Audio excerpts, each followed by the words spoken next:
সম্মানিত হাজিরিন, মহান রব্বুল আলামিনের শুকরিয়া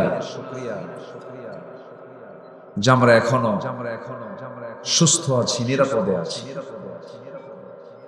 এই কথাটা কেন শুরুতেই বললাম? ঠিক এই প্রেজেন্ট ওয়ার্ল্ডে, এই মুহূর্তে পৃথিবীর কিছু জনপদে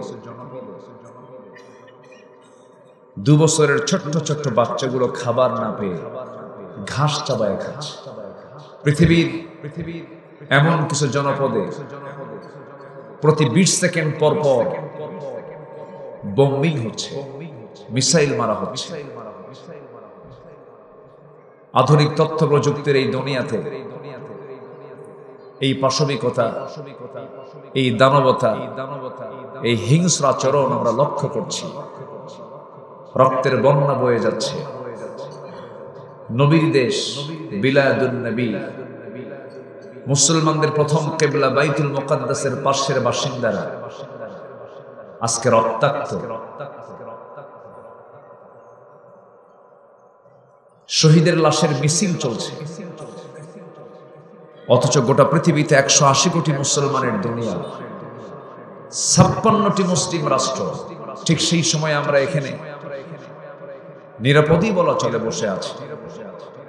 কিন্তু ওই ছোট্ট ছোট্ট বাচ্চা যদি আমাদের বিরুদ্ধে যদি আল্লাহর আদালতে মামলা দেয়, সেই মামলা জামিন কি এত সস্তা? আস্তে কয়, জামিন কি এত সস্তা? আল্লাহ রাব্বুল আলামিন বলেন, وما لكم لا تقاتلون في سبيل الله والمستضعفين من الرجال والنساء والولدان। জোরে বলুন আল্লাহু আকবার। তোমাদের কি হলো? তোমরা সেই সমস্ত অসহায় নারী শিশুদের পাশে দাঁড়িয়ে তোমরা কেন যুদ্ধ করছো না, কেন লড়াই করছো না? আজকে তাদের পক্ষে কথা বলার মানুষ নাই। 56টি মুসলিম রাষ্ট্র, রাষ্ট্রপ্রধানরা চুপচাপ বসে আছে, কেউ কোনো কথা বলে না। তবে সেই সমস্ত মাজলুমদের কোন মামলা যদি আল্লাহর আদালতে যায়, জামিন পাওয়ার কিন্তু নিশ্চয়তা নাই। আসতে বলবেন না, জোরে বলুন ঠিক কিনা? প্রথমে আমরা তাদের জন্য দোয়া করি, আল্লাহ তুমি তাদেরকে সকল জালিমদের জুলুম থেকে তুমি আল্লাহ হেফাজত করো। চ্যানেলটি সাবস্ক্রাইব করে আমাদের সঙ্গেই থাকুন। আসসালামু আলাইকুম ওয়া রাহমাতুল্লাহি ওয়া বারাকাতুহু।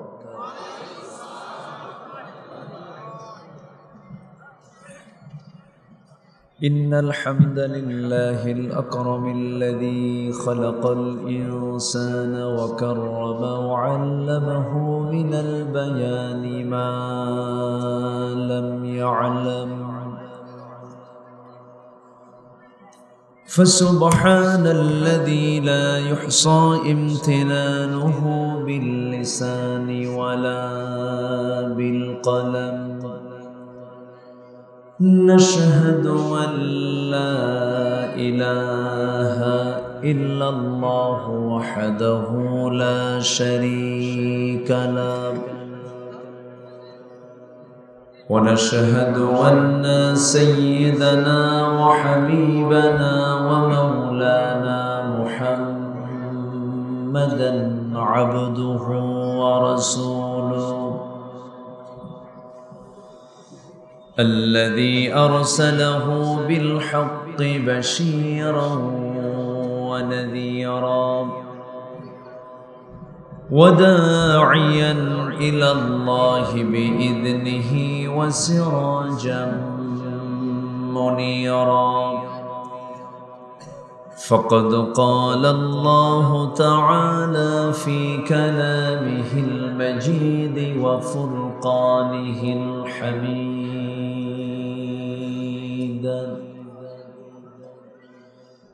أعوذ بالله من الشيطان الرجيم،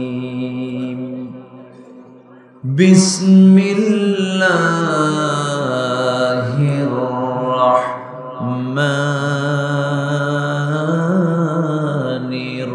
রহিম ইন্নাল্লাহা ওয়া মালাইকাতাহু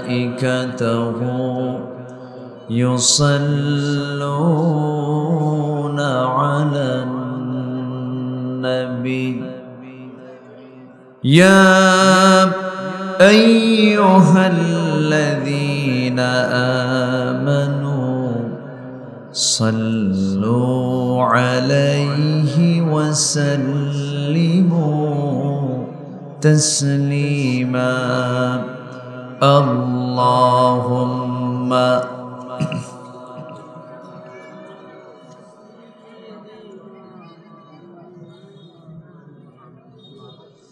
وعلى آل سيدنا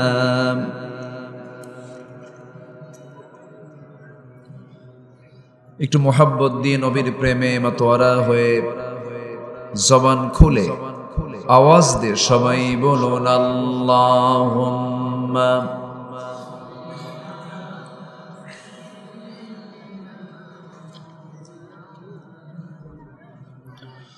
وعلى آل سيدنا সবাই বলুন বালাগাল উলা বিকামালিহি কাশাফাত তুজা বিজামালিহি حسنت جميع خصاله سلوا سراج الملة تمهي فخر دو عالم دلبار مولاه شريف الأنبياء نسخا كل أديان دغره بلغ العلا بكماله كشف التجى بجماله حسنت جميع خصاله سلوا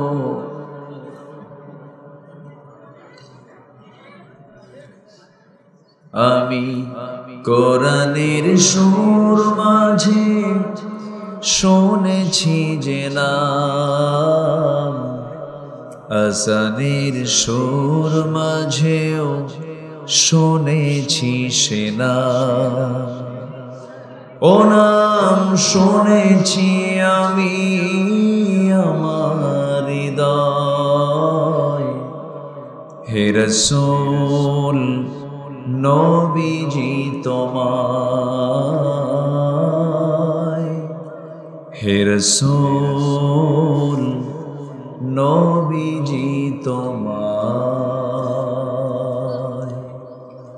সবাই বলি সাল্লাল্লাহু আলাইহি ওয়াসাল্লাম। বৃহত্তর রাজশাহী অঞ্চলের নওগাঁ জেলার নিয়ামতপুর উপজেলার রাধানগর ফুটবল মাঠে অনুষ্ঠিত মাহফিল ইন্তেজামে কমিটি কর্তৃক আয়োজিত 22তম বার্ষিকী তাফসীরুল কোরআন মাহফিল 2025 দুদিন ব্যাপী তাফসীর মাহফিলের সমাপনী দিবসের সম্মানিত সুযোগ্য সভাপতি বাহাদুরপুর দাখিল মাদ্রাসার সম্মানিত সহকারী প্রধান শিক্ষক জনাব মাওলানা সঈদুর রহমান, প্রধান অতিথি জনাব মনজুর রাসেল, আজকের এই প্রোগ্রামের শেষ দিবসের সম্মানিত সভাপতি জনাব মাওলানা মুজিবুর রহমান, প্রধান অতিথি সাবেক চেয়ারম্যান মহোদয় জনাব ইমরান হোসেন কথা বলেছেন। নন্দিত আলেমে দ্বীন, উদীয়মান তরুণ ওয়াইজ জনাব আব্দুল মুত্তালিব, উপস্থিত হাজারাত উলামায়ে কেরাম, ফদলায়ে ইজম, সুশীল সমাজ, জাতির শ্রেষ্ঠ সন্তান শিক্ষক মণ্ডলী, জাতির বিবেক সাংবাদিক বৃন্দ, সামনে উপস্থিত দূরে কাছের বিভিন্ন স্থান থেকে ছুটে আসা কালেমার ঝান্ডাবাহী, তাওহীদের পতাকাবাহী, দ্বীন ইসলামের নরসারদুল বীর মুজাহিদ, প্রাণ প্রিয় সম্মানিত দ্বীনী ভাইরা, আড়ালে বসে আছেন শ্রদ্ধেয়া সম্মানিতা মা বোনেরা। আলোচনার সূচনায় আনুষ্ঠানিকতার মধ্য দিয়ে আমার পক্ষ থেকে আবারও দিল খোলা সালাম, আসসালামু আলাইকুম ওয়া রাহমাতুল্লাহি ওয়া বারাকাতুহু। সালামের জবাব একটু দুর্বল মনে হচ্ছে। আসসালামু আলাইকুম ওয়া রাহমাতুল্লাহ। সবাই কেমন আছেন? আমাকে প্রশ্ন করলেন, আল্লাহ তাআলা আমাকে তো আপনার সাথে আপনার মতোই রেখেছে। বলছি আলহামদুলিল্লাহ। মহান রব্বুল আলামিনের অশেষ শুকরিয়া যে মহান আল্লাহ সুবহানাহু ওয়া তাআলা সারাদিনের সকল কাজকর্মের ইতি টেনে গ্রামীণ জীবনের মানুষ যখন ধীরে ধীরে বিছানার দিকে চলে যাবে, ঠিক সেই মুহূর্তে আমরা কোরআনকে শোনার জন্য এমন একটি বরকতময় জালসা আমরা বসতে পেরেছি। যিনি আমাকে আপনাকে কবুল করলেন, সেই মহান জাল্লা শানুহুর দরবারে আমরা সবাই লাখ কোটি সুজুদ শুকরিয়া আদায় করি। মুহাব্বাতান বলে উঠছি আলহামদুলিল্লাহ। চিৎকার মেরে বলছি আলহামদুলিল্লাহ। সবাই বলছে আল্লাহুম্মা ইন্নী আসআলুকা আল হুদা ওয়াত তুকা ওয়াল আফাফা ওয়াল গিনা। সবাই বলি আল্লাহুম্মা আইন্নি আলা যিকরিকা ওয়া শুকরিকা ওয়া হুসনি ইবাদাতিকা। আমরা আল্লাহ তাআলার শুকর আদায় করে নিলাম। আমি কিছু কথা আজকে বলতে চাচ্ছি, হক সম্বলিত কিছু বিষয় নিয়ে আমি আজকে কিছু কথা বলতে চাই। আল্লাহর কিছু হক আছে, আবার বান্দারও কিছু হক আছে না নাই বলেন তো? হাক্কুল্লাহ, হাক্কুল ইবাদ, এর উপরে আমি কিছু কথা আজকে বলতে চাই। ওয়া মা তাওফীকি ইল্লা বিল্লাহ আলাইহি তাওয়াক্কালতু ওয়া ইলাইহি উনীব। সেই মহান রবের প্রতি পূর্ণ ভরসা রেখে আসুন ধীরে ধীরে আমরা আলোচনার দিকে চলে যাই। সম্মানিত ভাইয়েরা, সম্মানিত বন্ধুগণ, আমরা যে কালামের আলোচনা শুনতে এসেছি, এই কালাম পৃথিবীর কোন লেখকের লেখা কি বই? এটা ছিল হলো লাউহে মাহফুজে। লাউহে মাহফুজ থেকে এই দুনিয়াতে পাঠিয়ে দিয়েছেন তিনি কে? নাজিল করেছেন তিনি কে? কত আগে নাজিল করেছেন?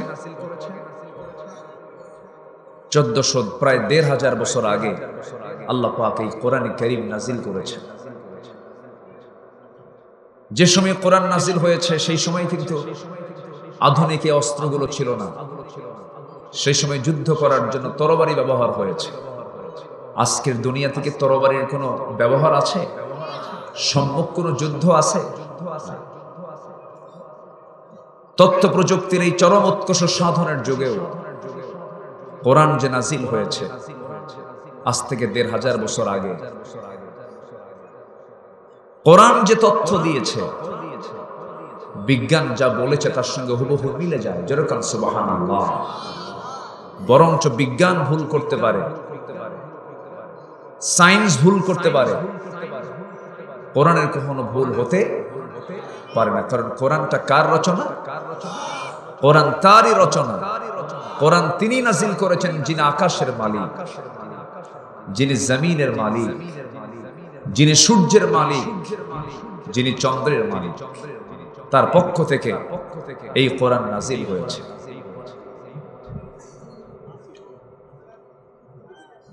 এই যে আমি কথা বলছি, মাইক ইউজ হচ্ছে, এটা লোহা। আমি যে গাড়িতে করে এসেছি লোহা। আপনি যে কাপড়টা পরে আছেন সেলাই দেওয়া হয়েছে লোহা দিয়ে, সুই দিয়ে। আপনি ধান লাগিয়েছেন, ধানটা কেটে আনবেন বাড়িতে, কি দিয়া? কি দিয়ে কাটেন? এলাকায় কি কয়? কাঁচি বলে, লোহা। আল্লাহ রাব্বুল আলামিন শুধু যদি এটাকে ধর্মীয় কিতাব আকারে দুনিয়াতে পাঠাতেন, তাহলে কিতাবের ভিতরে হাদিদ নামে, লোহা নামে কোনো সূরা থাকতো না। আল্লাহ পাক একটা সূরার নামকরণ করেছেন সূরাতুল হাদিদ, মানে হচ্ছে লোহা। হাদিদ মানে কি? লোহা।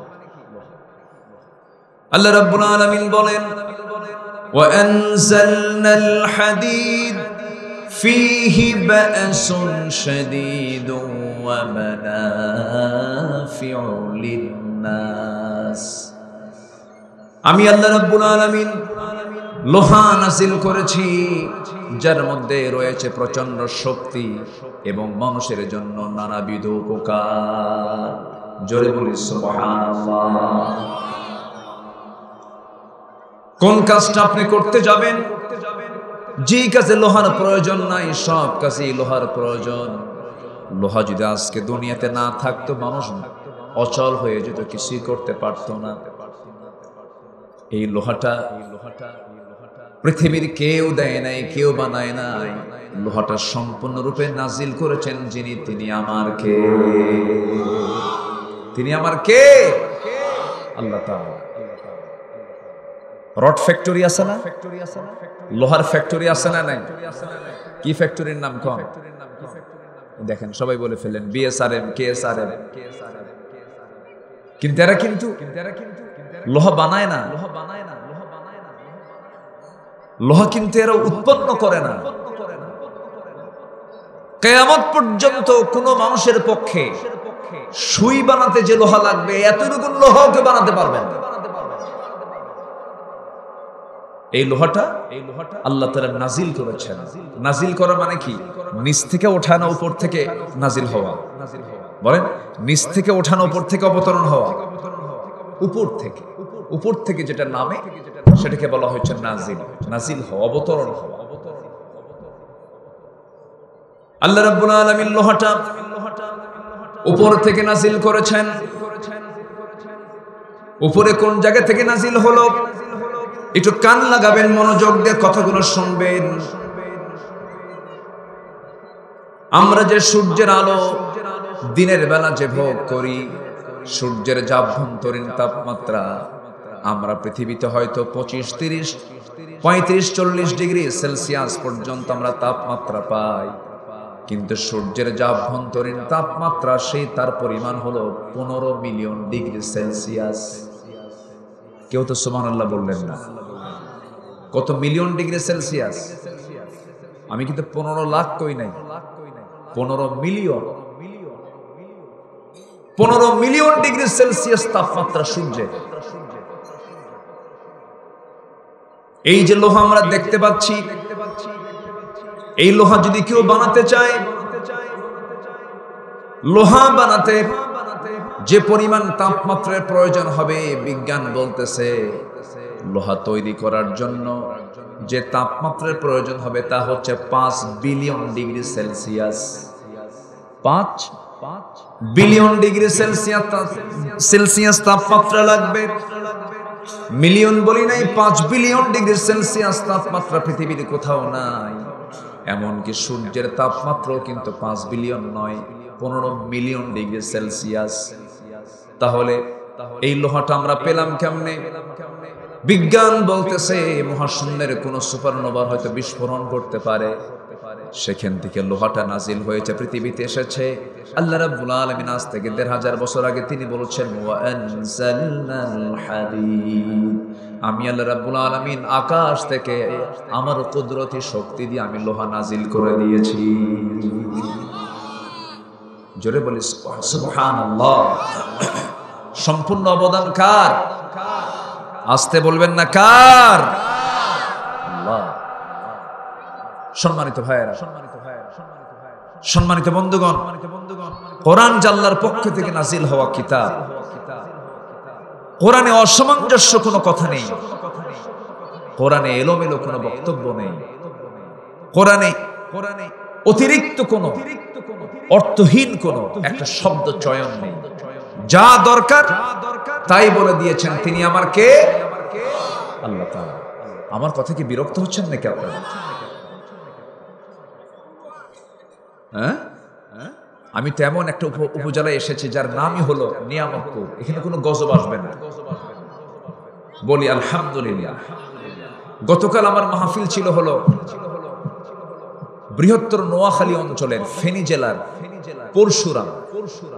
পরশুরাম একটা উপজেলা আছে, সেখানে মাহফিল ছিল। দেখেন, উপজেলার নামটা হলো পরশুরাম, এক রাজার নামে, হিন্দু রাজার নামে, রাজা পরশুরাম। কিন্তু আপনারা থানার নামটা কি পেয়েছেন? বলেন বলেন বলেন। নিয়ামতপুর। বলি আলহামদুলিল্লাহ, জোরে বলি আলহামদুলিল্লাহ। ভাগ্যিস মহাদেবপুর বানায় নাকি? কি পাশে মহাদেবপুর? যাক, সমস্যা নাই। শুধু দেব না, সাথে কি আছে? মহাদেব, মহাদেবপুর। সম্মানিত ভাইয়েরা, কোরআনে কারীম আল্লাহ রাব্বুল আলামিন যা বলেছেন অতিরিক্ত একটা কথাও তিনি বলেননি। এই যে আল্লাহ তাআলা আমার বডিটা বানায় দিয়েছেন, এটা কি এলোমেলো না সাজানো? বলেন তো। আজ থেকে এলোমেলো না সাজানো? সাজানো দেহ আল্লাহ পাক আমাকে বানিয়ে দিয়েছেন। জোরে বলি সুবহানাল্লাহ। আমার বন্ধুগণ, চুলের জায়গায় চুল দিয়েছেন, কানের জায়গায় কান দিয়েছেন, নাকের জায়গায় নাক দিয়েছেন, চোখের জায়গায় চোখ দিয়েছেন, মুখের জায়গায় মুখ দিয়েছেন, হাতের জায়গায় হাত দিয়েছেন, পার জায়গায় পা দিয়েছেন। আল্লাহ রাব্বুল আলামিন সাজিয়ে গুছিয়ে সব কিছু তিনি আমার মার পেটের মধ্যে রেখে দিয়েছিলেন আমাকে, আপনাকে। এই গোটা পৃথিবীর সমস্ত কিছু উৎপন্ন হতে গেলে যেই ফ্যাক্টরি লাগে, সেই ফ্যাক্টরিতে পর্যাপ্ত আলোর প্রয়োজন হয়। আলো ছাড়া ফ্যাক্টরিতে কোনো কিছুই তৈরি করা যায় না। কোনো কিছু তৈরি করার জন্য পর্যাপ্ত আলোর প্রয়োজন হয়। কিন্তু আমার আল্লাহ আমাকে আপনাকে এত নিখুঁত করে পাঠালেন, এত নিখুঁত করে বানালেন, কিন্তু এমন একটা ফ্যাক্টরিতে যে জায়গায় চুল পরিমাণ কোনো আলো নাই, ঘন কালো অন্ধকার, সেই মার পেটের মধ্যে তিলে তিলে মানুষ করেছেন তিনি আমাকে, খাওয়ায় দিয়েছেন কে? মার পেটে 10 মাস ছিলাম, পায়খানা পেশাব ছিল নাকি? ছিল ছিল ছিল। দুনিয়াতে আসছি, শুরু হয়ে গেছে, থামে না। আপনি যত বড় মহারাজা হন আর যত বড় কিছু হন, আপনাকে যাইতেই হবে, পেশাব পায়খানা করতেই হবে। জান্নাতে আবার এই ঝামেলাটা নাই। আলহামদুলিল্লাহ বলবেন না? জান্নাতে এই ঝামেলা নাই, ঘুমও নাই, পেশাব পায়খানাও নাই, কিচ্ছু নাই। নাস্তিকরা কয়, হুজুর এগুলো কি কয়? পেশাব পায়খানা ছাড়া কোনোদিন থাকতে পারে মানুষ? বেকুব, তুই যে তোর মার পেটের মধ্যে 10 মাস ছিলি, পেশাব পায়খানা না করে থাকলি কেন? সুবহানাল্লাহ বলবেন না? সে আল্লাহ কি পারেন না জান্নাতে এরকম করে রাখতে পারেন না? অবশ্যই পারেন। জান্নাতে গিয়েও যদি বদনা হাতায়, জান্নাতে গিয়েও যদি পেশাব পায়খানায় সময় চলে যায়, তাহলে জান্নাত হলোটা কেন? জান্নাতে এই সমস্ত কোনো ঝামেলা থাকবে না। জোরে কোন সুবহানাল্লাহ। আবার গ্যাসের ওষুধ খাওয়া লাগবে। বহুদিন পর একটা করে ঢেকুস মারবো, সব গ্যাস দূর হয়ে যাবে। গ্যাসটা হবে না কেন দুনিয়াতে? আমাদের খাবার কি ভালো? আস্তে খাবার কি ভালো? কি খাঁটি না ভেজাল না নির্ভেজাল? বলেন ভেজাল না নির্ভেজাল? ভেজাল, খাদ্যে ভেজাল। তাহলে পেটটা ঠিক থাকবে কেমন? আল্লাহ তাআলা অসুখ যেন না হয় ওষুধও দিয়েছেন, বান্দা তুই ওষুধগুলো খা, মৃত্যু রোগ ছাড়া তোর কোনো অসুখ হবে না। আল্লাহ একটা সূরার নামও দিয়েছেন সূরাতুন নাহল। মৌমাছি, মৌমাছি মৌচাকে কি রাখে? বলেন কি রাখে? সেই মধু পান করে কে? বলেন মানুষ পান করে। এই মধু আল্লাহ রাব্বুল আলামিন মৌমাছিকে বললেন বিভিন্ন ফুল ফল থেকে রসগুলো নিয়ে এসে মৌচাকে জমা করো। আমি মৌমাছির এই মধুর ভিতরে ফিহি শিফাউল লিন্নাস, সকল রোগের ঔষধ রেখে দিয়েছি। যেরকম সুবহানাল্লাহ। রোগ দিয়েছেন যিনি, রোগের ঔষধ দিয়েছেন তিনি, কিন্তু আমরা ওষুধগুলোকে নষ্ট করে ফেলে দিয়েছি। ওয়া আওহা রাব্বুকা ইলান নাহলি আনিত্তাখিযি মিনাল জিবালি বুয়ুতা। আমি মৌমাছিকে ইঙ্গিত করে দিলাম, মৌমাছি সুন্দর করে বাসা বানাও, গাছের ডালে বাসা বানাও। এরপরে বড় বড় প্রাসাদের ছাদের নিচে তোমরা বাসা বানাও, সুন্দর করে বাসা বানায় মধুগুলো সংগ্রহ করো। খবরদার মধুর ভিতরে যেন কোনো জার্ম না থাকে।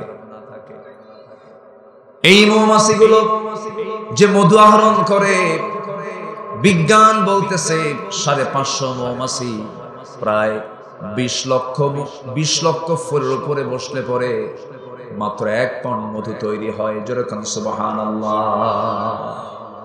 550 মৌমাছিকে 1 পাউন্ড মধু সংগ্রহ করতে নিয়ে তাকে 20 লক্ষ ফুলের উপরে তাকে ভ্রমণ করতে হয়। 1 পাউন্ড মধু তৈরি করতে নিয়ে 14.5 লক্ষ কিলোমিটার পথ পাড়ি দিতে হয়। বলেন তো সেই মধুর ভিতরে যদি কেউ ভেজাল দেয়, মিষ্টির শিরা ঢুকায় দেয়, তার ফাঁসি কি একবার দরকার না বারবার দরকার?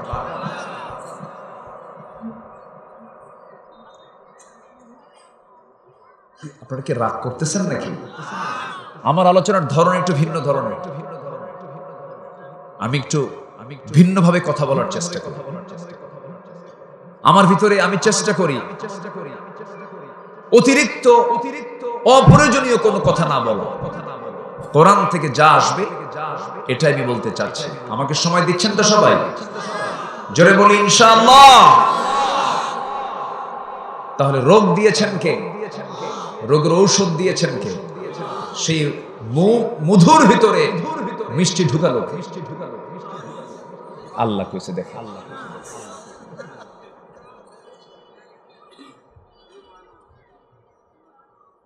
যখন ধরা পড়ে যায় তখন ভাই তুমি মধুর মধ্যে এরকম দিছো কেন? এটা আরো যেন মিষ্টি হয় এই জন্য। মৌমাছি যে মধুগুলো আনে তার প্রসেসিংটাকে একটু কান লাগান। আমার আল্লাহ কত রহমান, আমার আল্লাহ কত দয়ালু। মৌমাছি যখন মধুগুলো নিয়ে আসে, বিভিন্ন ফুলে ফলে পড়ে, ওই মধুগুলো ফুলের রসগুলো ফলের রসগুলো যখন নিয়ে আসে, সে মুখে বহন করে নিয়ে আসে না, সে পেটের মধ্যে তুলে নিয়ে আসে। সে মধুটাকে কমপ্লিটলি খেয়ে ফেলে।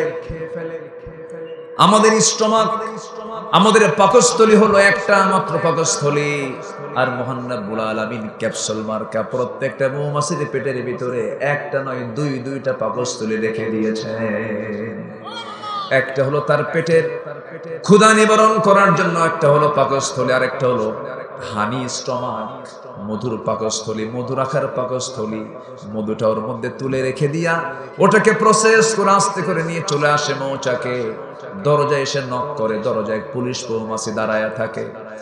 পুলিশ মৌমাছি অস্ত্র নিয়ে দাঁড়ায় থেকে বলে, তোমরা যে মধুগুলো নিয়ে আসছো দেখো তো পায়ের মধ্যে কোনো ময়লা আছে নাকি, আবর্জনা আছে নাকি? পুলিশ মৌমাছির টিম যখন কোনো মৌমাছির পায়ে যদি কোনো ময়লা দেখতে পায়, যদি কোনো আবর্জনা দেখতে পায়, কামড় মেরে মেরে ফেলে দেয়। কারণ জীবাণু কোনো মৌমাছি যদি ভিতরে ঢুকে যায়, সমস্ত মধুর কার্যকারিতা নষ্ট হয়ে যাবে। মৌচাকের ভিতরে আবার ফাংশন আছে। মৌচাকের মধ্যে যদি তাপমাত্রা বেশি হয়ে যায়, মধুগুলো নষ্ট হয়ে যাবে। স্বাভাবিক তাপমাত্রা হলো 35 ডিগ্রি সেলসিয়াস। 35 ডিগ্রি সেলসিয়াস তাপমাত্রা থেকে যদি 30 ডিগ্রিতে চলে আসে, মধুগুলো নষ্ট হয়ে যাবে। আবার 40 ডিগ্রি চলে গেলে মধু নষ্ট হয়ে যাবে। আমার বন্ধুগণ, যখন কমে যায় তাপমাত্রা, তখন করে কি? সমস্ত মৌমাছিগুলো এক জায়গায় হয়ে তারা তাদের দুই পাশের যে ডানাটা আছে, এই ডানা দুইটা সোজা করে যখন ঝাপটা মারে, তাপমাত্রা বৃদ্ধি পেয়ে যায়, 35 ডিগ্রি সেলসিয়াস হয়ে যায়। আবার 40 ডিগ্রি তাপমাত্রা যখন বেড়ে যায়, ভিতরের তাপগুলোকে বাইরে বের করার জন্য ওই সমস্ত মৌমাছিগুলো তাদের পাখাটা উল্টা করে ঝাপটান মারে, ভিতর থেকে বাতাস বের হয়ে আবার 35 ডিগ্রি সেলসিয়াস হয়ে যায়। সেই মধুগুলো বানায় দিলেন মধু মৌমাছির মাধ্যমে। কে কে খাবে? কে খাবে? আর ভেজাল করে কে? সুস্থ হবে কেমন? এই মধু জান্নাতে খাওয়ানো হবে। সুবহানাল্লাহ বলবেন না? কি ভেজাল মধু খাওয়ানো হবে? অসুখ হবে না। জান্নাতের মধ্যে দুধের নহর থাকবে। দুধের মধ্যে তো কোনো ভেজাল নাই। এখন কথা বলবো? কি কথা বলবো ভাই? আমি যে ভেজাল ধরে দিচ্ছি, আবার সমস্যা হবে না তো আপনাদের?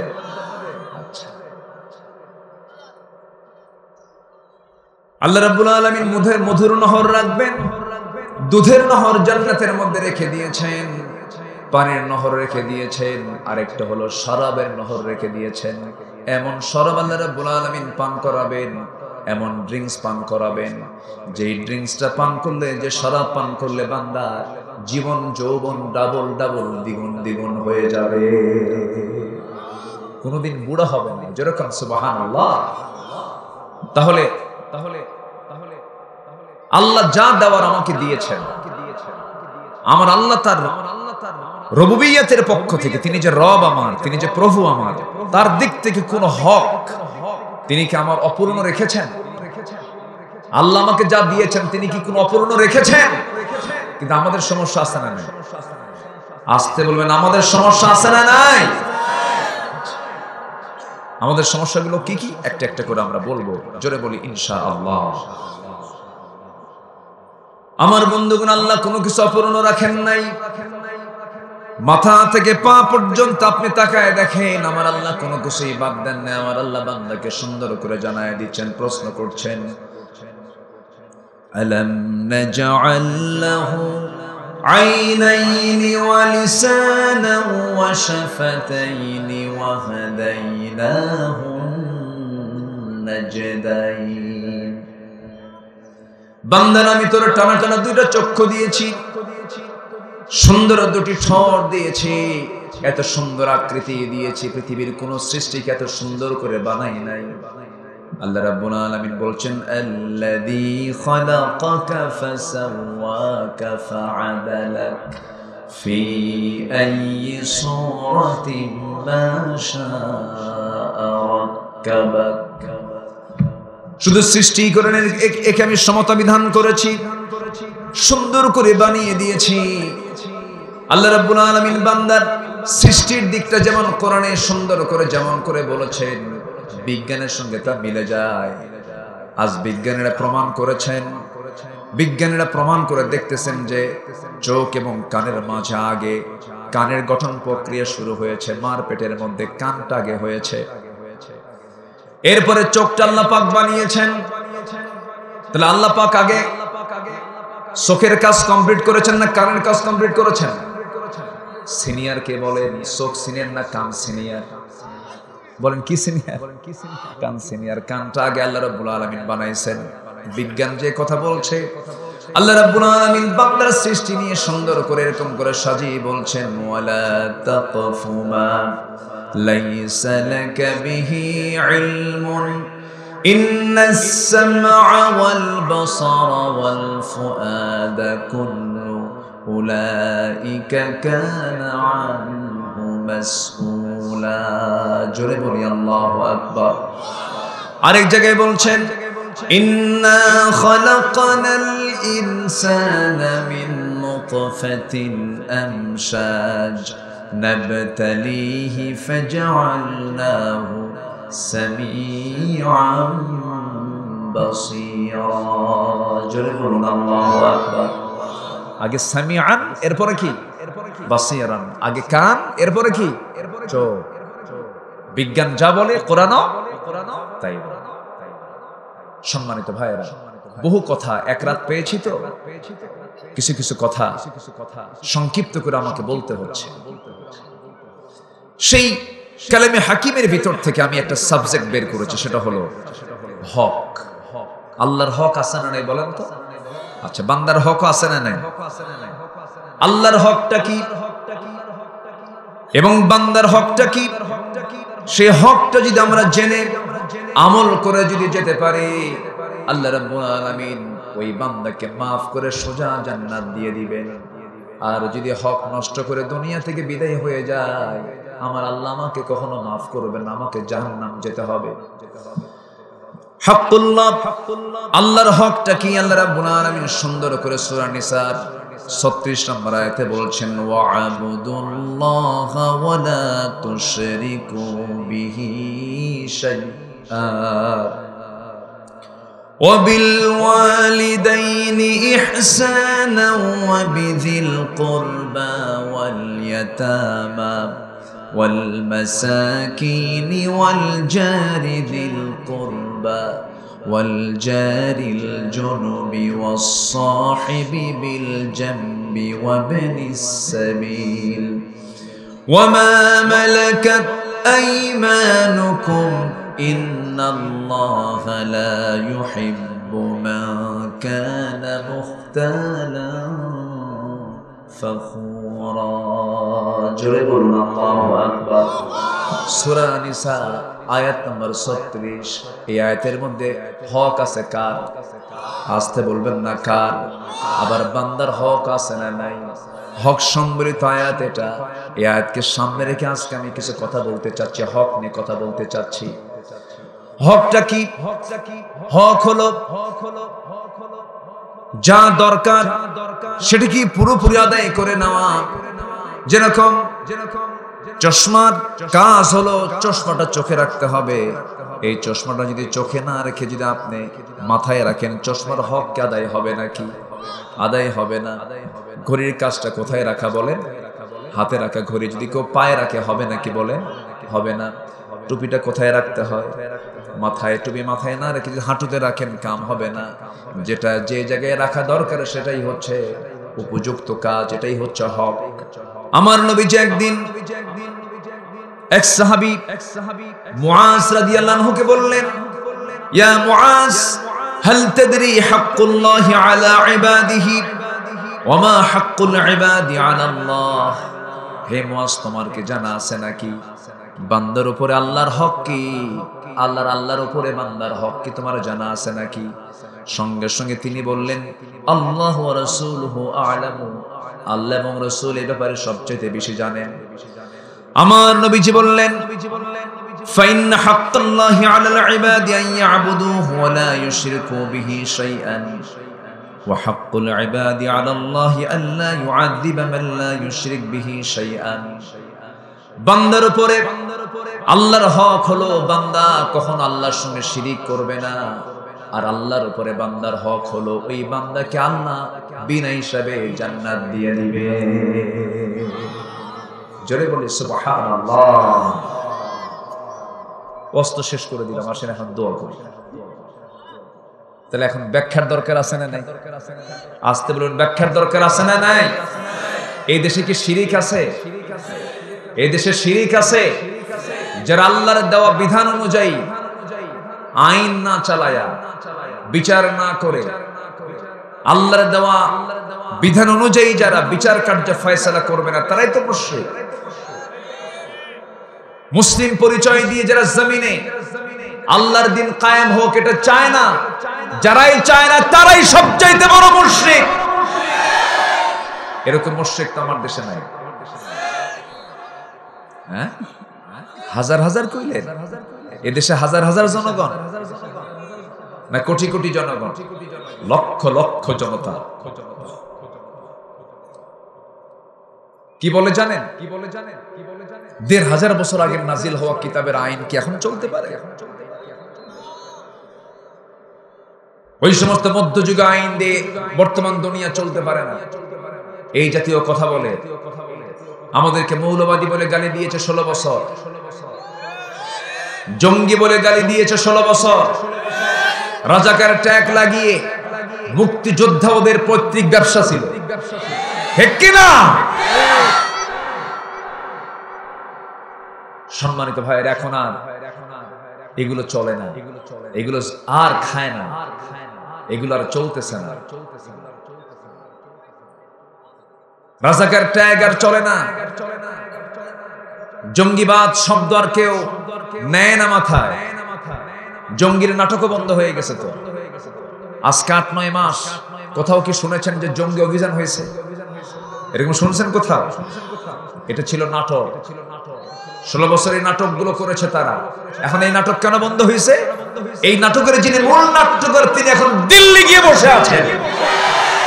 মাঝে মাঝে চট করে চলে আসে, কয় না? মাঝে মাঝে কয় না?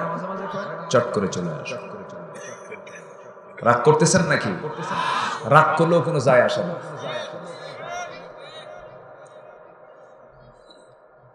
মাহফিল করতে দেয়নি আমাদের। কিছু কথা শুনতে হবে, কিছু কথা শোনেন। আমাদেরকে কথা বলতে দেয়নি 16 বছর। মঞ্চে বসলেই ডান পাশে বাম পাশে কিরামন কাতিবিন বসে রাখতো। থানা থেকে অনুমতি নিতে গিয়ে কমিটির জুতার তলা ক্ষয় হয়ে যেত, অনুমতি দিত না।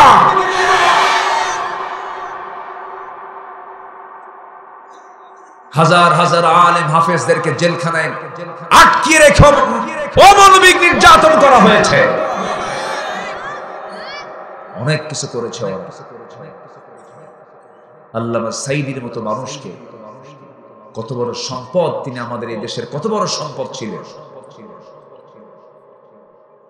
আল্লামা সাঈদীর মতো মানুষকে বিনা অপরাধে জেলখানায় আটকে রেখে 13 বছর অন্ধকার প্রকোষ্ঠে রেখে, তাও তাদের রাগ মেটে নাই। দিল্লির প্রেসক্রিপশনে জেলখানা থেকে হসপিটালে নিয়ে ইনজেকশন পুশ করে, পয়জনিং করে তাকে হত্যা করা হয়েছে। এই তাফসীর মাহফিলের এই প্ল্যাটফর্ম থেকে, তারই তৈরি করা এই তাফসীরের মাহফিলের এই প্ল্যাটফর্ম, এই তাফসীরের প্ল্যাটফর্ম থেকে স্পষ্ট ভাষায় জানান দিতে চাই, আল্লামা সাঈদীর খুনের সাথে যারা জড়িত, সকল হত্যার বিচারের পাশাপাশি সবার আগে আল্লামা সাঈদীর খুনের বিচার বাংলার জমিনে হওয়ার সময়ের দাবি। রাজি আছেন কারা কারা? হাত উঁচু করে দেখান মুসলমান।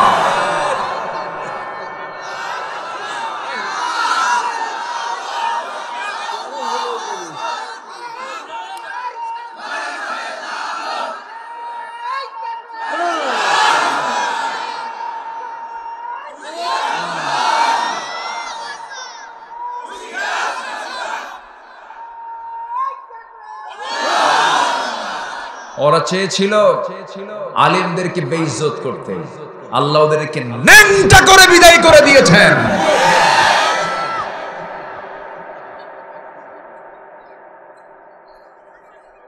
পালানোর রাস্তা পায় না। বিচারপতি কি মানিক জানো, চলে গেছে সিলেটে, ওদিক দিয়ে পার হয়ে চলে যাবে, ধরে ফেলছে সিলেটের মানুষ, ধৈরা বিসি শুদ্ধাও।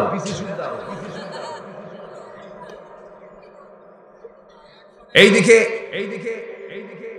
এদেশের শীর্ষস্থানীয় ধনী হেলিকপ্টার নিয়ে নেত্রী বসে আছে যে আমার পীর সাহেব হুজুর আসবে। পীর সাহেব হুজুর আসে নাই, কারণ পাসপোর্টই নেই, পাসপোর্ট ছাত্রদের হাতে। কি করবে? যাওয়ার তো কোনো উপায় নাই। সবাই তাকে চেনে, মাথা থেকে পা পর্যন্ত সব সাদা, চুল সাদা, দাড়ি সাদা, জামা সাদা, পাজামা সাদা, জুতাটাও সাদা, মানুষটাও সাদা, সুন্দর চেহারা, মনে হয় আকাশ থেকে জিবরাইল নামছে। পালাবে কোথায়? সবাই চিনে ফেলবে। মাথার চুল কালো বানাইছে, দাড়িটা কাটছে, ভুল করে আবার যে নৌকা চলছে। নৌকা থেকে এখন আর নামতে পারে না, নৌকার ভেড়ে না। কোস্টগার্ড ধরে ফেলছে। কোস্টগার্ড ধরে ফেলে বলে, আইনমন্ত্রীকে বলে, স্যার সিনসি, চলেন থানায় চলে। আইনমন্ত্রীকে, আমি কি একা আসছি? আমি তো জামাতের সাথে আসছি। মানে কই যে? ওরে ধরো। ওটা কে? মাথার চুল কালো, গায়ে কাপড় চুপুর সব সাইজ বাইজ দেখে মনে হচ্ছে তরকারি বেচালো। কে ওটা? ভালো করে দেখো, ওটা ভাং ধরছে, ওটাই দরবেশ। আল্লাহ ওরা চেয়েছিল আলেমদেরকে লাঞ্ছিত করতে, বেইজ্জত করতে। আল্লাহ তাদের জাতির সামনে সবকিছু উলঙ্গ করে ছেড়ে দিয়েছে। আল্লাহ আছেন না নাই? আসতে বলবেন না, আল্লাহ আছেন না নাই? মাথায় রাখতে হবে, আল্লাহ আছেন। জুলুম করা যাবে না। জুলুম করলে এটা হক নষ্ট হয়ে গেল। বান্দার হক কি হলো? নষ্ট হয়ে গেল। আসেন আমরা হকের উপরে কিছু কথা বলি। ওয়াজ কেবল কিন্তু শুরু। কেন ওয়াজ কিন্তু শুরু থাকে। সময় দিচ্ছেন তো আপনারা আমাকে? জোরে বলি ইনশাআল্লাহ। আমি কিন্তু পুরাতন গায়ে আসি না, আমি নতুন গায়ে আসছি। নওগাঁ কোনদিন পুরাতন হয় না। নও মানে কি? নতুন। নতুন যে গা, তাকে কি বলে? নওগাঁ। আমার একটা মেয়ে ছোট্টবেলায় জেলার নামগুলো লেখা লাগতো ইংরেজিতে। তো ইংরেজিতে নওগাঁর নাম লিখতে গিয়ে সর্বশেষ মানে অক্ষরটা, সর্বশেষ যে লেটারটা কি হয়? এন। তো নাম এই লিখতে নেই, বলতো আব্বু জেলার নাম হলো নওগাঁ, তোমার এন লাগাও। বইয়ে টই সবে এন লাগানো কি ঠিক আছে না বলেন? NOAGA কি? হ্যাঁ, GOAN না? ও GON, নওগাঁ। শেষে কিন্তু একটা এন লাগানো আছে। ব্যতিক্রম একটা জেলা। বলি আলহামদুলিল্লাহ। ভালো। এই নওগাঁতে মান্দা মহাদেবপুরের একজন বড় আলেমে দ্বীন ছিলেন নাসির উদ্দিন জিহাদি। নাম শুনেছেন আপনারা? আলোচনা করতে আমি যে মাহফিলগুলোতে আসতাম, প্রত্যেকটা মাহফিলে তিনি থাকতেন, কথা বলতেন। অত্যন্ত বিনয়ী মানুষ ছিলেন, আল্লাহওয়ালা ছিলেন। আল্লাহ তুমি তার কবরটাকে জান্নাতের নূর দিয়ে মুনাফফার করে দাও। জোরে বলি আল্লাহুম্মা আমিন। সম্মানিত ভাইয়েরা, তাহলে আল্লাহর হক আছে না নাই বলেন তো? কোরআনের আলোকে আল্লাহর হক আজকে আমরা 10টা শুনবো। কয়টা হক শুনবো আমরা? 10টা হক শুনবো। বান্দার হক আছে। কোরআনের আলোকে আমি 6টা ক্লাস করে আমি কথা বলবো। এই 16টা হক আজকে আমরা শুনে যাব। জোরে বলি ইনশাআল্লাহ। আমার বন্ধুগণ, নাম্বার 1 হলো আল্লাহর সঙ্গে শিরিক করা যাবে না। শিরিক করা মানে হলো জান্নাত হারিয়ে ফেলা, জান্নাত শেষ হয়ে যাবে, জান্নাত পাওয়া যাবে না। আল্লাহ রাব্বুল আলামিন সুন্দর করে বান্দাকে সুস্পষ্ট করে জানিয়ে দিচ্ছেন, ইন্নাল্লাহা লা ইয়াগফিরু আন ইউশরাকা বিহি ওয়া ইয়াগফিরু মা দুনা যালিকা লিমান ইয়াশা ওয়া মান ইউশরিক বিল্লাহি ফাকাদ দাল্লা দালালান বাঈদা। সূরাতুন নিসা আয়াত নাম্বার 116। আল্লাহ রাব্বুল আলামিন ওয়াদা করে বলছেন, মহান রাব্বুল আলামিন বান্দার সকল গুনাহ maaf করবেন, শিরকের গুনাহ maaf করবেন না।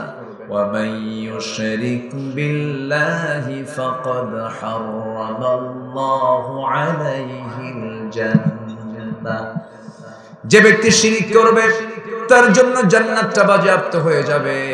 আমার বন্ধুগণ, শিরকের ধারে পাশেও যাওয়া যাবে না। শিরিক তেমন একটা গুনার নাম, পিঁপড়া হাঁটলে যেমন টের পাওয়া যায় না, বান্দা যখন শিরিক করে বান্দা নিজেও টের পায় না কেমন করে আমি শিরিক করে ফেললাম। শনিবারে বাঁশ কাটা যাবে না, মঙ্গলবারে বিয়ে হওয়া যাবে না, সকালবেলা বাকি দেওয়া যাবে না। এগুলো মনে হয় নওগাঁ জেলায় না, আছে এখানেও আছে। কোন হাদিসে আসছে? সিয়াসিতের হাদিসে মনে হয় আসছে এগুলো। বান্দার বদনজর থেকে, ছোট্ট বাচ্চা বদনজর থেকে বাঁচার জন্য মা করে কি কপালের কোনায় লাগায় দেয়, কি টিপ লাগায় দেয়। আমাকেও হয়তো দিছে ছোটবেলায়, আপনাকেও দিয়েছে ছোটবেলায়, দাদি লাগায় দিয়েছে, নানি লাগায় দিয়েছে। দাদিকে গিয়ে আপনি প্রশ্ন করবেন, দাদি ছোট্টবেলায় যে তুমি টিপটা লাগায় দিছো কেন? বদনজর থেকে বাঁচার জন্য। দাদি পাইছো কোথায়? আমার দাদি লাগাইছে। তাহলে এটা কি নবীর হাদিস না দাদির হাদিস? কি বলেন বলেন, দাদির হাদিস কি সহি নাকি না নবীর হাদিস সহি? নবীর হাদিস সহি। বদনজর থেকে বাঁচার জন্য কোন টিপ লাগানো যাবে না, টিপ লাগায় বদনজর থেকে বাঁচা যাবে না। বদনজর থেকে বাঁচার জন্য বলতে হবে, সবাই বলুন, কুল আউযু বিরাব্বিন নাস মালিকিন নাস ইলাহিন নাস মিন শাররিল ওয়াসওয়াসিল খান্নাস আল্লাযী ইউওয়াসবিসু ফি সুদুরিন নাস মিনাল জিন্নাতি ওয়ান নাস। আমার নবীজির উপরে কুফরি কালাম করা হয়েছিল। নবীজি 6 মাস সুখে সুখে গেলেন। নবীজির মাথার চুল, লম্বা লম্বা চুল নিয়ে 11টা গিরা দিয়েছিল। কয়টা গিরা দিয়েছিল বলেন? 11টা গির দিয়ে পাহাড়ের পাদদেশে পাথরের নিচে চাপা দিয়ে রেখেছিল ওই সমস্ত জাদুঘররা। জাদু নবীর উপরে যখন করা হলো, সেহের করা হলো, নবীজি জানা জিনিস ভুলে যান, শোকে কাঠখড়ি হয়ে গেলেন। বিশ্ব নবীর উপরে যখন এরকম জাদুর ছোঁয়া যখন লাগানো হলো, আল্লাহর পক্ষ থেকে ওই 11টা গিট ছোটানোর জন্য আল্লাহ রাব্বুল আলামিন 11টা আয়াত নাযিল করলেন, ফালাক আর নাস। জোরে কান সুবহানাল্লাহ। সকল প্রকার অনিষ্ট থেকে বাঁচার জন্য বাচ্চা, আপনি মানুষ, এক কথা, যে কোনো অসওয়াসা, যে কোনো অসওয়াসা থেকে বাঁচতে হলে আল্লাহ পাক দিয়েছেন সূরা ফালাক আর কি সূরা নাস। সূরাতুল ফাতিহার সাথে থাকবে। আমরা হুজুরদের কাছে যাই, ছোট্ট যখন ছিলাম মনে আছে, কিছু হলে পরি, জ্বর আসলেও কোনো সমস্যা হলে ভয় পেলেই মা বলতেন, বাজান যা হুজুরের কাছে যা, ঝাড়ফুঁক দিয়ায় হুজুরের কাছে যেতাম। কিন্তু হুজুররা খুব চালাক। যখন হুজুরদের কাছে গিয়ে বলতাম, মা পাঠায় দিছে, আপনি একটু আমাকে ঝাড়ফুঁক করে দেন, কিন্তু হুজুর আস্তে আস্তে বলতো। এখনো হুজুররা কি জোরে জোরে কয় না আস্তে আস্তে কয়? আস্তে আস্তে কয়, আস্তে আস্তে বলতো। দোয়াটা পয়রা ফু দিয়ে দিত। কিন্তু বড় হয়ে টের পেলাম হুজুররা যে জোরে জোরে না বলে আস্তে আস্তে বলে, এটার কারণ কিন্তু অন্য কিছু নয়। যা কিছু বলে মনে মনে সব হলো সূরা ফাতিহা। বুঝেন নাকি? সূরা ফাতিহার ফালাক আর নাস যদি জোরে জোরে বলে, তাহলে তার আসবে না ফোন দিতে। কেউ তো আমি জানি, আপনার কাছে আইসা আমার লাভটা হলো। জি সম্মানিত ভাইরা, তাহলে বিয়ের দিন যদি বৃষ্টি হয়, ওই লোকের নাকি সারা জীবন চোখের পানি ফুরায় না। এরকম কিছু কথা আছে না নাই বলেন তো? আসতে বলবেন না, আছে না নাই? ভাঙ্গায় নাই মুখ দেখলে ওর কপাল কখনো সাঙ্গা হয় না। এই আছে না নাই? আছে না? এমনি একটা বাজে কথা বলে, এমনি একটা বাজে কথা বলে। বরঞ্চ এটা বলতে পারেন, যে কোনো কাজ শুরুতে যদি বিসমিল্লাহ না বলে তার কোনো বরকত, বরঞ্চ তার উল্টা কয় বিসমিল্লাহ গলত। কি কয়? বিসমিল্লাহর কোনো গলত আছে নাকি? বিসমিল্লাহ বলে কোনো ভুল আছে? এগুলো শিরক। এগুলো শিরকের দিকে আমরা যাব।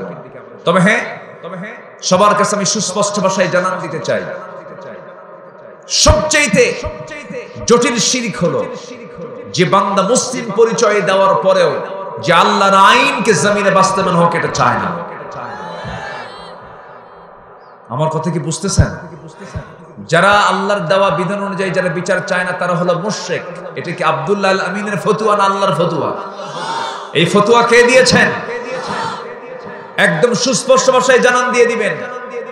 আপনি কোন দল করেন আমি জানি না, যে দল নামাজের কথা বলে না, যে দল নামাজের আইন প্রতিষ্ঠা করতে চায় না, যে দলের নেতা সুদ ভিত্তিক অর্থনীতিকে বিশ্বাস করে, যে দল সুদ প্রতিষ্ঠা করে, যে দল বেশ্যাবৃত্তির লাইসেন্স দেয়, এই 54 বছরে যারা এই ক্ষমতায় ছিল তারা যাকাত চালু করেছে না সুদ চালু করেছে? সুদ চালু করেছে। অতএব সব দেখা শেষ। কেউ চালিয়েছে দেশ 9 বছর, কেউ চালাইছে 16 বছর, কেউ চালাইছে 25 বছর, কেয়ারটেকার গভর্নমেন্টটা কয়েক বছর। সব দেখা শেষ। আগামীর দেশ আমরা দেখতে চাই কোরআনের দেশ, ইসলামের দেশ। আমরা আগামীর সরকার দেখতে চাই নামাজের সরকার। রাজি আছেন কারা কারা? হাত উঁচু করে দেখেন মুসলমান।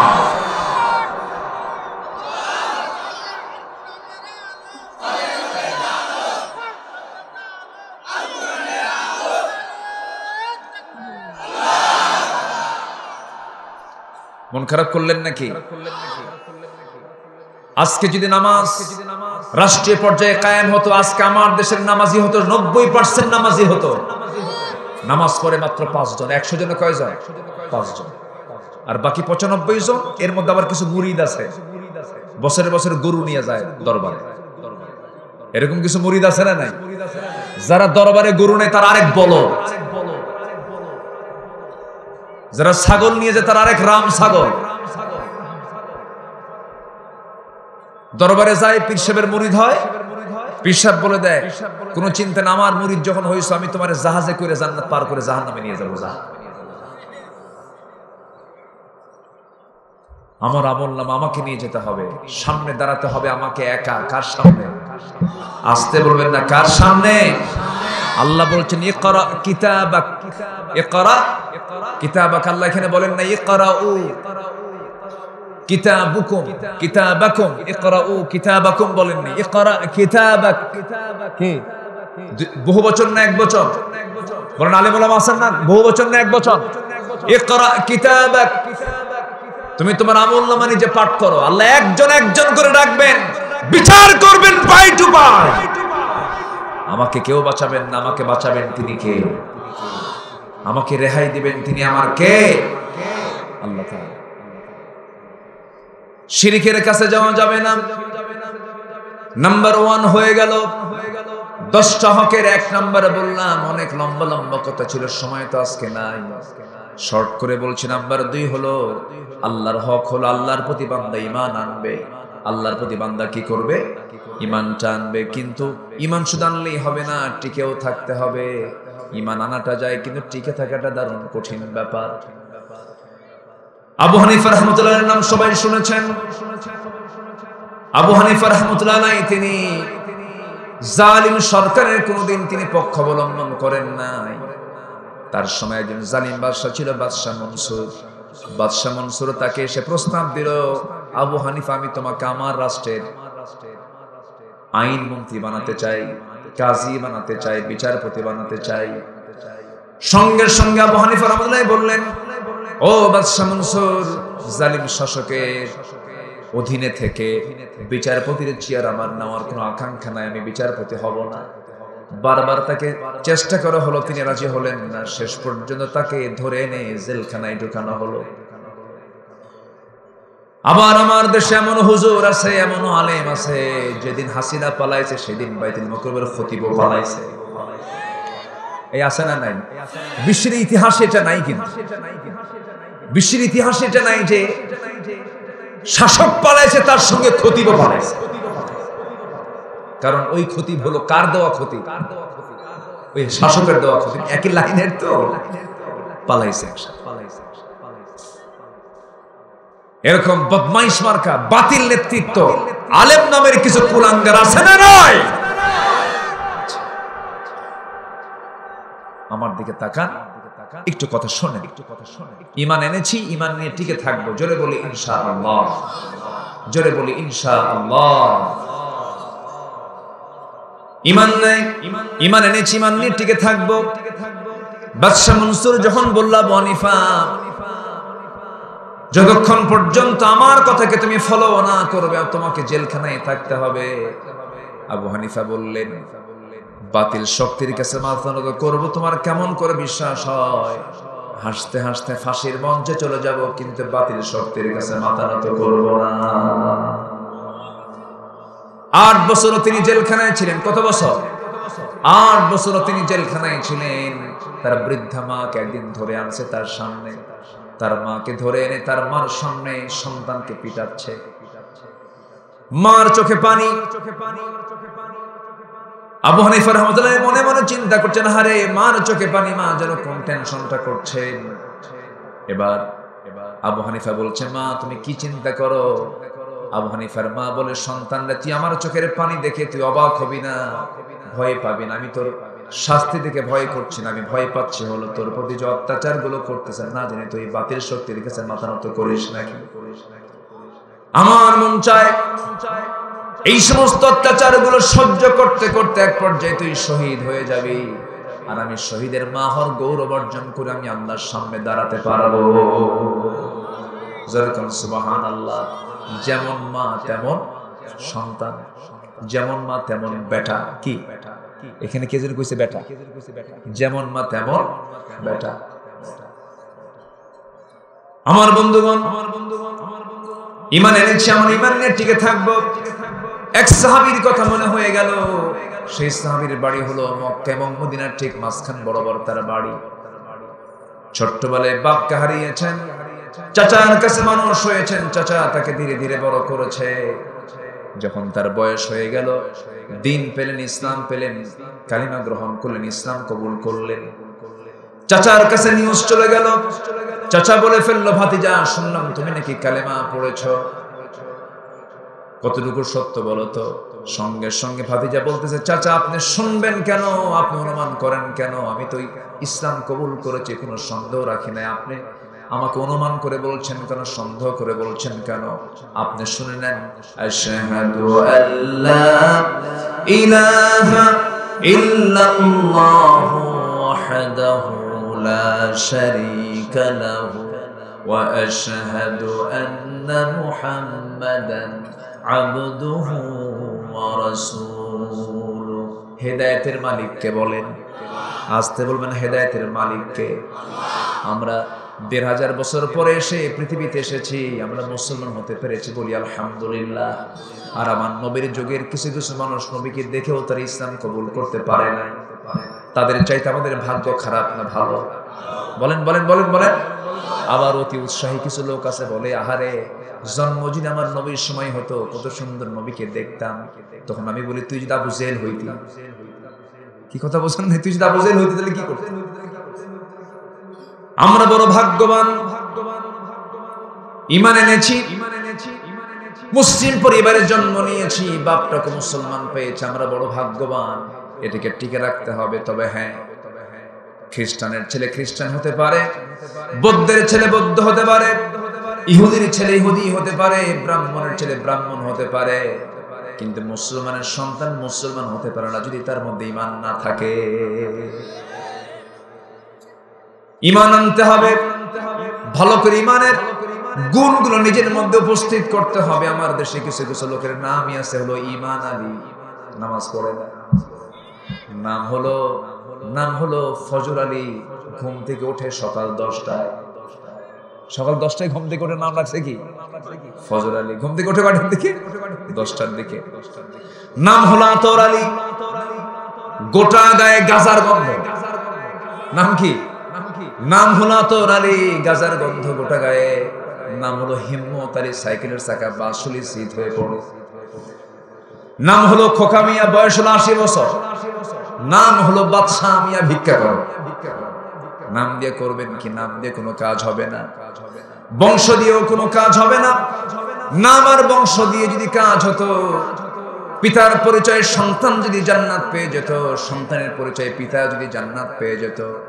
ইব্রাহিম আলাইহিস সালাতু ওয়াস সালাম তিনি হচ্ছেন একজন আল্লাহর পয়গম্বর, তার বাপ হলো আজর, জান্নাতি না জাহান্নামী।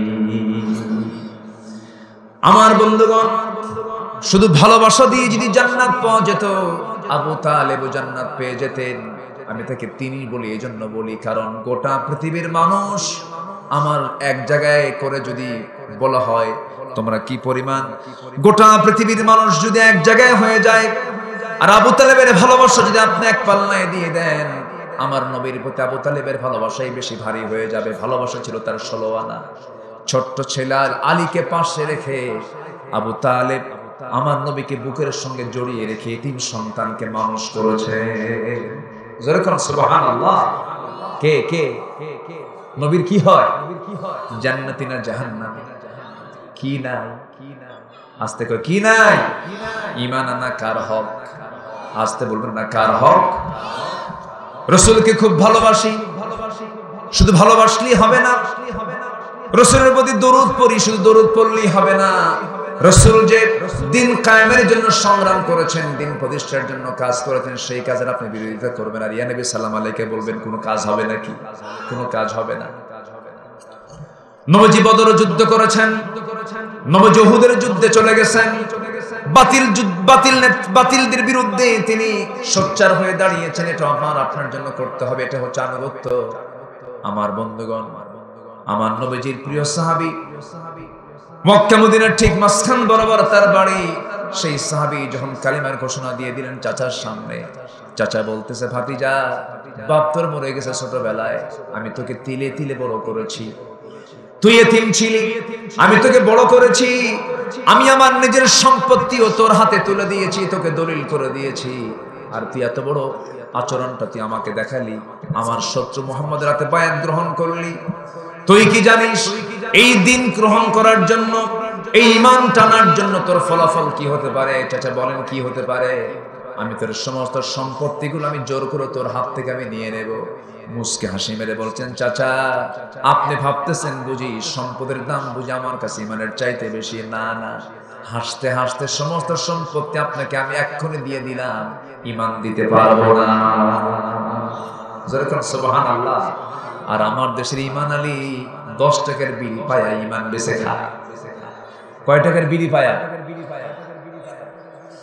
ঈমান বিক্রি করে দেওয়া যাবে না। সব সম্পত্তিগুলো চাচা নিয়ে নিল। রাগের ঠেলায় জামার কলারটা টান মেরে ধরে, জামাটা টান মেরে ছিঁড়ে ফেললো, জামাও খুলে নিল, পরনের পাজামাটাও খুলে নিয়েছে, উলঙ্গ করে ঘর থেকে বের করে দিয়েছে। সাহাবী উলঙ্গ হয়ে ঘর থেকে বের হয়ে মার দরজার কাছে গিয়ে নক করে বলছেন, মা দরজাটা খুলো, আমার দিকে তাকায় না মা, ঈমান এনেছি, ঈমানের উপরে টিকে থাকার কারণে আমার চাচা সব তো নিয়ে নিয়েছে, আমার লুঙ্গিটা পর্যন্ত খুলে নিয়েছে, দেখো তোমার ঘরের মধ্যে কোনো ছোট্ট কাপড় আছে কিনা, সতরটা কোনো মতো ঢাকার সুযোগ করে দাও। একটা চাদর দেওয়া হলো, সেই চাদর দিয়ে কোনো মতো তিনি সতরটা ঢাকলেন।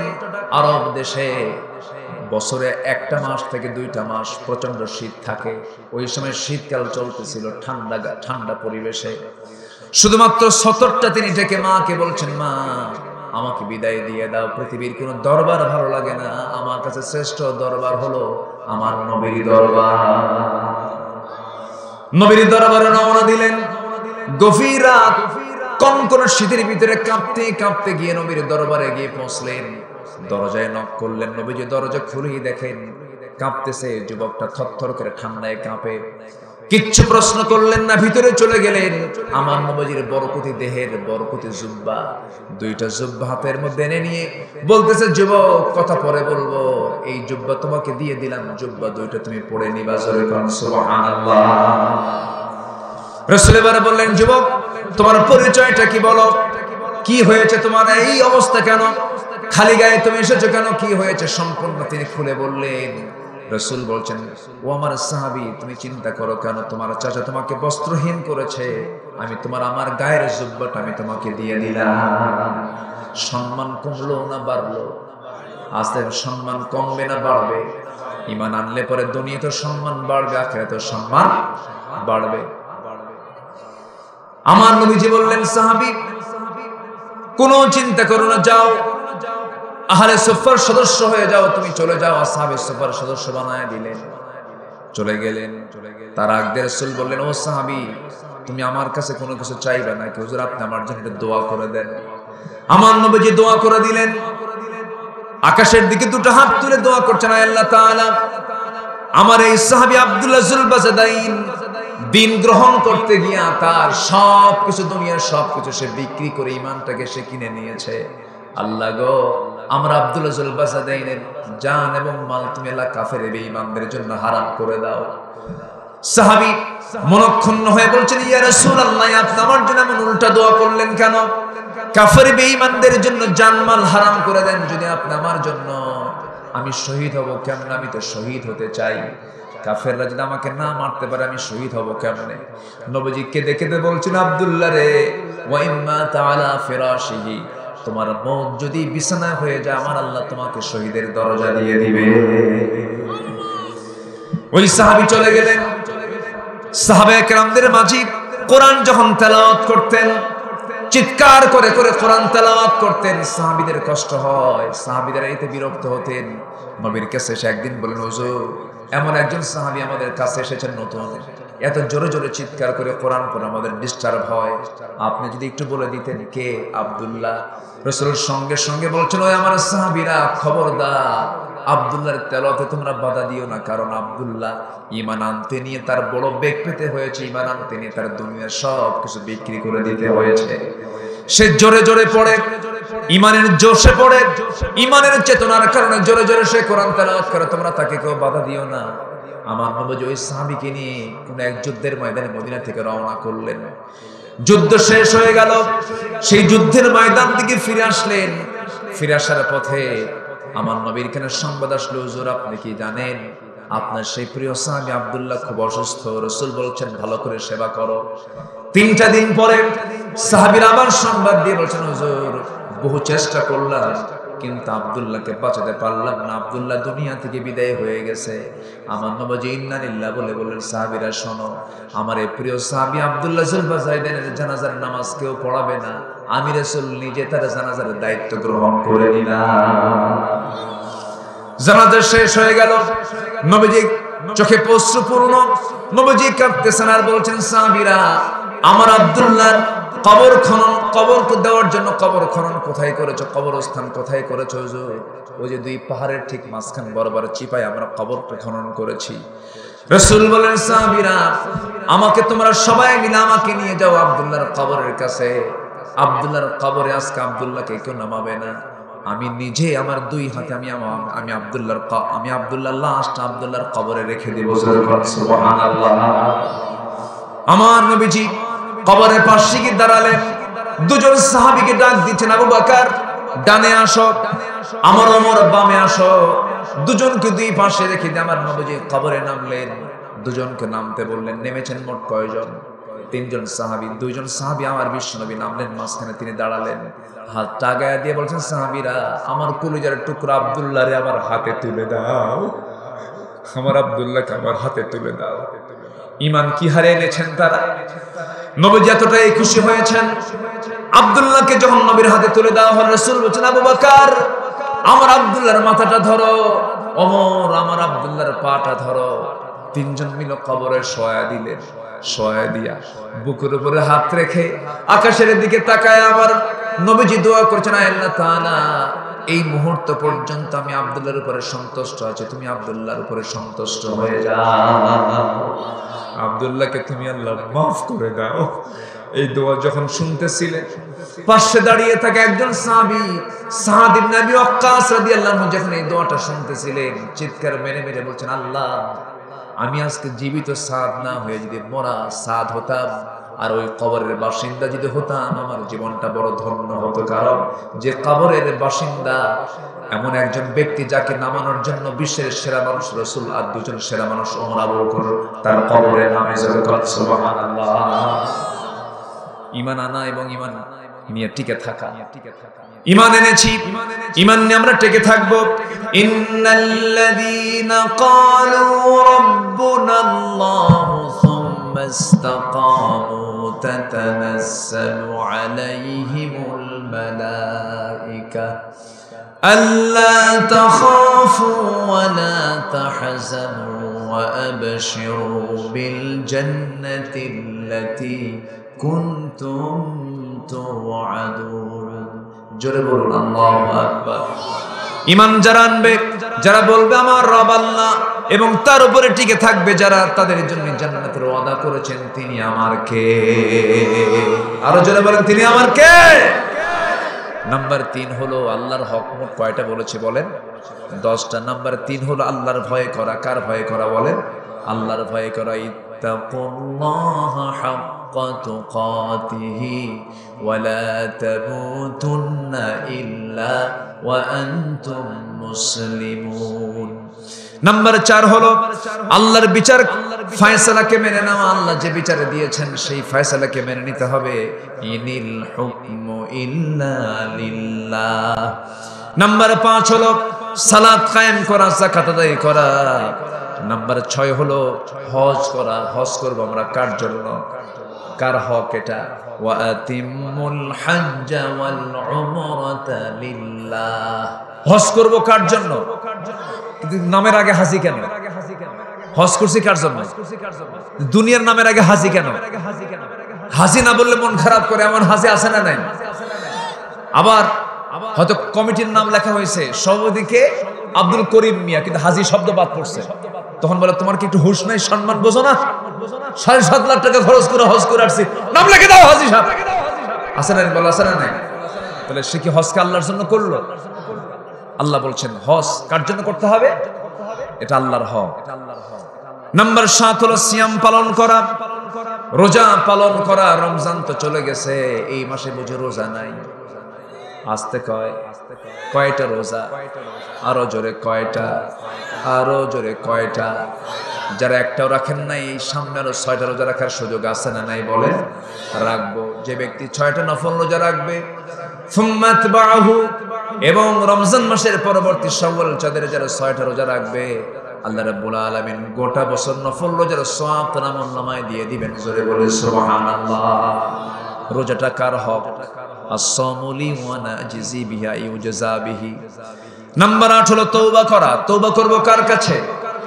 তুবু ইলাল্লাহ তাওবাতান নাসুহা। তোমরা আল্লাহর কাছে তওবা করো, যেমন করে তওবা করা দরকার, এটা আল্লাহর হক। নাম্বার 9 হলো সমস্ত কিছুর উপরে আল্লাহকে ভালোবাসা। সব কিছুর উপরে কাকে ভালোবাসা? এই পৃথিবীতে আমার যত ভালোবাসার মানুষ আছে, মহব্বতের মানুষ আছে, সব কি একদিন থাকবে নাকি? শেষ হবে। যিনি ফুরাবেন না, যিনি হারাবেন না, যিনি কখনো দূরে যাবেন না, তিনি আমার কে? জোরে বলেন তিনি আমার কে? এটা জোরে বলেন তো আল্লাহ। আরো জোরে আল্লাহ, আরো জোরে আল্লাহ। মজা আছে না? শান্তি আছে না?